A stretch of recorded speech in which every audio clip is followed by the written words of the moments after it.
हाँ जी बच्चों, अगले क्वेश्चन पे आएंगे मेरे साथ। पढ़ेंगे prepare accounting equation and balance sheet on the following basis. Balance sheet की भी रिक्वायरमेंट है, बट अभी हम बैलेंस शीट नहीं बनाएंगे, हम सीधा अकाउंटिंग इक्वेशन पे ही काम करेंगे। ठीक है, चलिए जी देखते हैं जरा। Ajit started business with cash. तो पॉइंट नंबर 1 में हमने बिजनेस स्टार्ट किया कैश के साथ, तो सबसे पहले तो कैश का कॉलम बना लो। 20,000 ये हो गया, और 20,000 आपको सेम वैल्यू कैपिटल में लिखनी होगी। तो मैंने कैश का यूं एक कॉलम खींच लिया। सेकंड पॉइंट पे आएंगे बेटा। सेकंड पॉइंट में बोला है ही परचेज्ड फर्नीचर फॉर 2,000। एक बात बताइए, जब हम फर्नीचर खरीदेंगे तो हमारा कैश आएगा कि जाएगा? डेफिनेटली जाएगा। तो 2,000 रुपए आप कैश में से माइनस कर दीजिए। उसके बदले आपको क्या मिला? एक नया एसेट्स मिला, और नए एसेट्स का नाम है मेरे बच्चे फर्नीचर। और फर्नीचर आप यहाँ पे 2000 प्लस करोगे, बाकी कुछ और करने की जरूरत नहीं पड़ेगी। थर्ड पॉइंट पे आएंगे। थर्ड पॉइंट में देखेंगे जरा क्या बोला गया। ही पेड रेंट, किराया दिया। तो भाई साहब कैश में से 200 रुपए तो माइनस होंगे, ये बात तो कंफर्म है। लेकिन ये 200 एक जगह और माइनस किए जाएंगे, सोचो जरा कहां पे? मेरे बच्चे कैपिटल में से।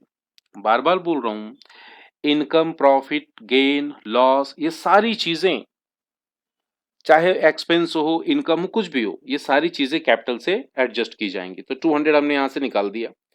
फोर्थ पॉइंट पे आएंगे। फोर्थ पॉइंट पे क्या बोला? गुड्स खरीदा है 3,000 का, वो भी क्रेडिट में। अब गुड्स जब खरीदेगा तो सीधा सा सवाल मेरे पास क्या आएगा? गुड्स को हम क्या लिखते हैं बेटा अकाउंटिंग इक्वेशन में? हम लिखते हैं उसको स्टॉक। तो मैं एक नया कॉलम बनाऊंगा स्टॉक का, और स्टॉक में मैं 3,000 रुपए ऐड कर दूंगा।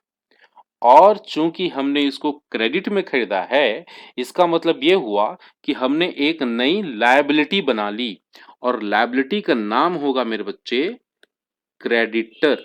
और इसी क्रेडिटर को मुझे यहां शो करना है 3,000 यहां पे। हाँ, लास्ट पॉइंट पे आएंगे मेरे साथ।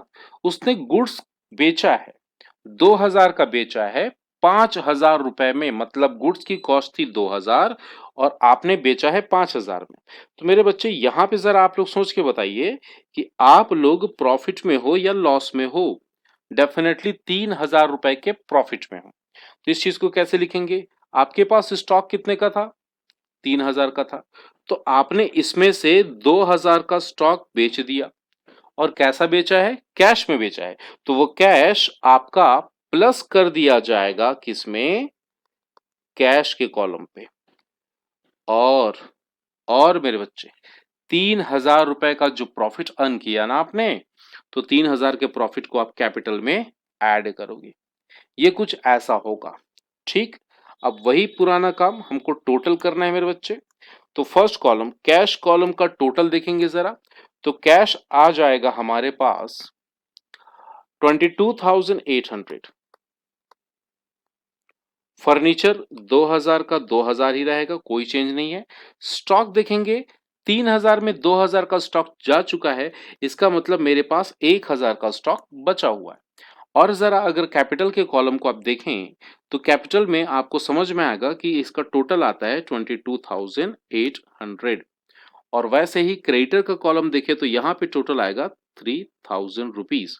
राइटिंग पे ज्यादा फोकस नहीं करना, कॉन्सेप्ट पकड़ना है अपने को। क्लियर मेरे बच्चे? तो ये आ जाएगा आपका 3,000।